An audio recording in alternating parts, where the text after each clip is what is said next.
Hi, my name is Helen. And yes, I am a woman. Welcome to my podcast, a podcast with scary stories I have written. But I have chosen to record it with an AI voice, and if you ever heard mine, you know why. Are you ready? I hope you locked your doors, checked under your bed, and turned the lights off. Because now it's time for frightful fiction. Do you dare to listen?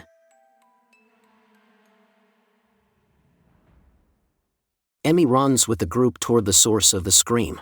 Right around the curve of the hill, they see Sandra standing, her hands covering her face. There's something behind her. Jonathan approaches her. What happened? Jonathan asked, trying to catch his breath as he looks around. I tripped and landed on that pile of clothes over there, next to the mutilated carcass. Sandra replied, pointing behind her at the peculiar-looking remains on the ground. Sandra takes a deep breath and continues. Before I realized what I was lying next to, I panicked, thinking it was a dead person and not a dead animal, she said. Emmy takes a step closer, almost unable to believe her eyes. Clothes are scattered beside the cadaver, and it's difficult to distinguish what kind of animal it is. Emmy counts its 4 legs and sees the remnants of a tail, and the animal's skin looks sloppily cut off, rather than skinned. Whose clothes are these? They're completely torn and bloodied, Jonathan remarked, his face etched with worry. Emmy squints, trying to make sense of the scene. The torn clothes stained with blood, and the animal carcass, and its exposed muscles, is a shocking sight. Emmy's heart races as she struggles to piece together what happened here. Jonathan steps closer, examining the bloodied garments with a frown. This doesn't make any sense, he muttered. The tension in the air is palpable, each of them grappling with the horrifying discovery. And what kind of animal is it? And who would do such a thing to the body? It couldn't have happened naturally, Emmy added, seeking Jonathan's gaze. He looks back at her, and for a brief second, he smiles, sending a wave of warmth through her body. It looks like a wolf, and no, this is not a natural cause of death, Jonathan said. He steps closer to Emmy. She shivers, the chill of the moment settling into her bones.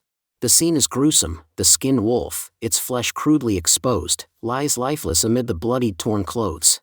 The air is thick with the metallic scent of blood and the raw, earthy odor of the forest floor. Jonathan clenches his fists, his eyes moving around as if expecting the perpetrator to emerge from the shadows. The trees around them seem to be closing in, the forest suddenly feeling more ominous and foreboding. Emmy takes a deep breath, trying to steady herself. The brief warmth from Jonathan's smile lingers, a small comfort in the midst of the horror. She looks at him, seeking reassurance. What do we do? She whispered, her voice trembling. Jonathan looks at her, his expression firm, despite the tension in his eyes. Emmy looks at the dead animal, its size resembling that of a wolf, leading her to also believe it once was a wolf. How strange. I know there are wolves here, but what animal could have killed it in such a manner? Yolanda asked. She tilts her head and furrows her brow. A human. No other animal kills like this, and leaves human clothes behind. Emmy replied with anger in her voice. Everyone falls silent, confronted by an indescribable sight. Anxiety tightens its grip on the group, fear etches itself into their expressions, but Benny remains unfazed. I've seen dead animals before. Dad used to hunt them, with a rifle, Benny said. Okay, their dad was a hunter. Emmy wonders if Jonathan hunts too.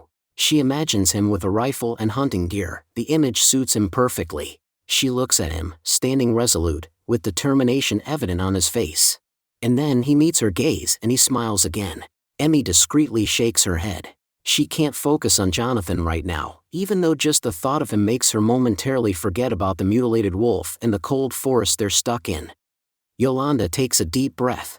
I think we should all bow our heads and have a moment of silence for the animal's soul's sake, so it may find peace, Yolanda said. The group complies, including Emmy. She felt this wasn't the right time to be defiant.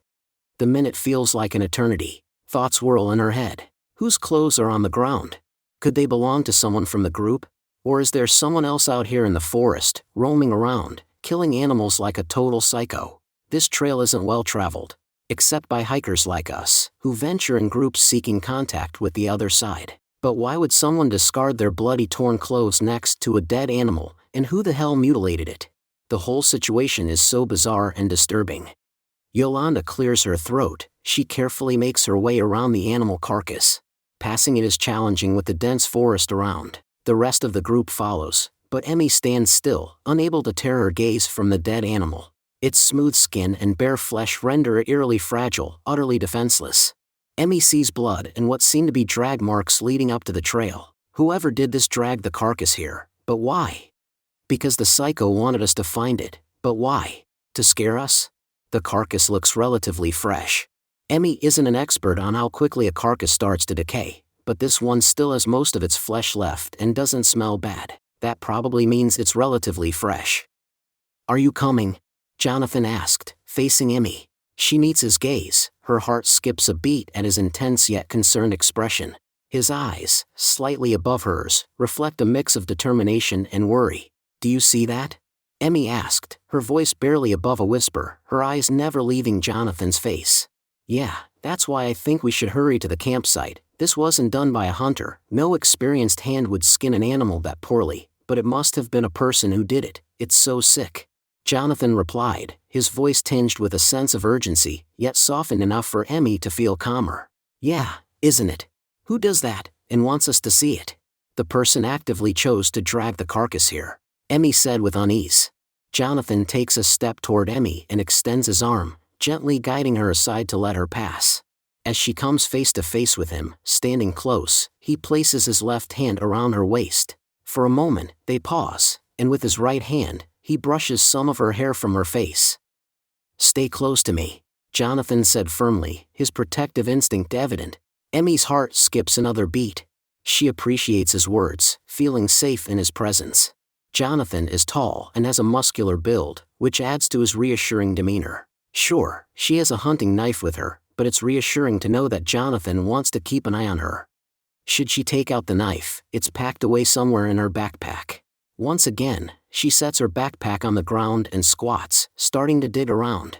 Jonathan stops and watches her. His expression appears neutral. He must have a lot of patience to let her root through her backpack right now. Sorry, I'm just looking for my knife. I want it near me, just in case whoever dragged the animal onto the trail shows up, Emmy explained. Jonathan nods and lifts his jacket slightly, revealing a belt with a knife in a sheath. I have a knife too, Jonathan said, and she recalls that he had cut himself with it, trying to take it from Benny. Cool, Emmy thinks, not because he cut himself, but because he keeps it easy to reach. She also wants a belt like that, packed with useful tools for the wilderness. She finds her knife and notices it can also be carried on a belt, but she doesn't have one. She hesitates, thinking carrying a knife around might seem a bit ridiculous. Okay, I'll stay close to you, so I don't have to go around carrying the knife, but at least now it's at the top of the backpack, Emmy said. She adjusts the straps, securing the backpack tightly against her back. She looks at Jonathan. His face softens and he smiles at her, and when he smiles, Emmy feels an urge to smile too. There's a warmth about him she is drawn to, a sense of comfort. Jonathan doesn't hide anything. Emmy leads the way in front of him. They walk in silence. Normally, Emmy feels the need to break the silence when she meets new people who aren't talkative. To fill the emptiness that many quiet people fear but don't act upon. Quiet people are often shy, but not Jonathan. He's sometimes silent, but it's a comfortable silence. Emmy quickens her pace, eager to reach the campsite. They pass Sandra, Benny, Peter, the entire group, and finally catch up with Yolanda, who is leading the way. Can we try to hurry up? Jonathan asked. Yeah, that sounds like a good idea. Luckily, we're almost there. At this rate, we'll be there in 10 minutes. Yolanda replied cheerfully, reaching out to pat Jonathan's arm. I must admit, I appreciate you hurrying here. I like having you closer to me. It makes me feel safer. Yolanda said with her fake smile plastered on her face as she strokes Jonathan's arm, down toward his hand. Emmy's heart sinks when she stares at them. But Jonathan steps to the side, moving closer to Emmy. Their hands briefly touch. She gasps softly, catching a glimpse of the smile it brings to his face. Do we have to walk so fast? My foot is telling me it can't take much more, Benny asked his younger brother. It's not much farther, Superman. Shall we try to push through? You'll get extra marshmallows when we grill later. Does that sound like a good plan? Jonathan replied, putting his arm around Benny, who nods and smiles warmly. They have a nice relationship, Emmy thinks to herself, observing their interaction. Do I get 100 extra marshmallows? Benny asked. 100? Nobody can eat that many, not even Superman. How about 5 extra? Jonathan replied. Benny counts his fingers on his right hand, then on his left. He repeats the process a few times and gives a thumbs up. Marshmallows, that sounds like heaven right now. Emmy thinks to herself. They plan to grill their lunch when they arrive at the campsite, and Emmy has packed her favorite brand of hot dogs. They're the only ones she eats, and she would pay a good amount of money for a well-grilled hot dog right now. She grabs her water bottle from the side of her backpack and takes a sip. Now that they're close to the campsite, it's safe to drink water again. Emmy didn't dare drink anything along the trail, knowing it would be easier to use the bathroom, so to speak, at the campsite. They've just arrived at the campsite. Emmy's gaze sweeps across the open space, devoid of trees and bushes. To the right of the trail is a sizable fireplace, surrounded by logs for seating. Directly ahead, a charming wooden cabin stands, with a stone grill and grate stationed outside. And to the left, a broad expanse of grass stretches out, framed by the edge of the forest. Emmy thinks the tents likely will be set up by the grass area. She walks over and puts down her gear. The rest of the group follows suit. I think a few of you should get the grill going, the one outside the cabin, so we can start grilling hot dogs. I bet everyone is hungry, and it takes a while to get the grill ready, Yolanda said. Emmy detects a hint of frustration in her tone. We can do it, Jonathan said, nodding at William.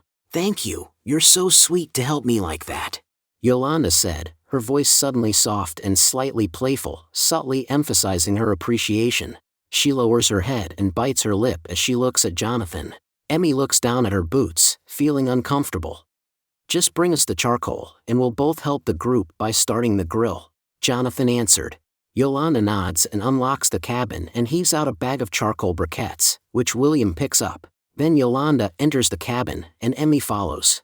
Inside, Yolanda flips her phone upside down, likely searching for a signal. I need to inform about the dead wolf. It could be poachers, Yolanda said. Poachers? I don't think. Emmy started, but gets interrupted. Yes, Emmy, poachers. That's what I think happened.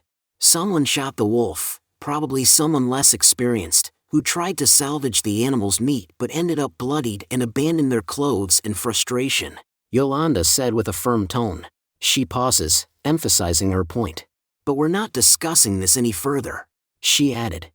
Yolanda's explanation didn't sound completely crazy, but Emmy isn't buying it. Something feels off about the whole situation. Why would the person drag the carcass up to the trail? If it was a poacher, wouldn't they try to hide the evidence instead? But Emmy nods at Yolanda. She doesn't have the energy to argue with her right now. Stepping out of the claustrophobic cabin, she heads toward the stone grill. William and Jonathan have piled up a hefty mound of charcoal on it. How's it going? Emmy asked, trying her best not to stare at Jonathan. We're just about to light the fire, so food will be ready soon, William teases with a playful grin. Because that's what you're really thinking about, you big eater. He chuckles as he speaks, but Emmy remains silent. She doesn't eat much at all, or at least she doesn't think so, and she isn't overweight, so she clearly doesn't consume more calories than she burns. She looks down at the pile of charcoal, noticing Jonathan holding out a lighter, and the flames quickly spread. Feeling a bit cold, Emmy takes a step closer to the grill. The warmth surrounds her immediately, providing a comforting sensation. She feels Jonathan's eyes on her, which adds to the pleasant feeling. I hope everyone's hungry because I brought enough hot dogs for everyone, Yolanda announced. She gestures toward 2 large packs of hot dogs spread out on a paper tray. That doesn't look like enough for everyone, Emmy thinks to herself, eyeing the spread. Emmy brought her own hot dogs. She's just so incredibly picky, Dennis exclaimed, his voice tinted with annoyance. The group turns to look, no, they stare, at Emmy. All eyes are on her, making her feel like she needs to say something to break the awkward silence. I happen to have a favorite kind of hot dogs, that I brought with me. It's not that weird, Emmy explained, sensing Dennis's irritation and trying to dispel the tension in the air. You happen to have a lot of favorite things and refuse to eat anything else but your favorite foods, and yeah, that's a little weird, William said with a raised eyebrow and a slight smirk, his tone teasing but good-natured. Emmy bites her lower lip, her gaze flickers. She's too tired to get mad at William right now. The group disperses into their own activities, no longer focusing on Emmy. She goes to her and her brother's cooler box and searches for her hot dogs. Benny approaches her, smiling. I have a lot of favorite things too, for example, I can't eat gluten, or penicillin, Benny said. Emmy finds it sweet, though his allergies aren't quite like her picky eating situation. I'm not allergic, I just prefer certain types of food, Emmy explained, tilting her head slightly. Me too, I can't eat gluten, so I prefer gluten-free food, Benny replied with a warm smile. Emmy nods in acknowledgement at Benny, deciding not to prolong the discussion.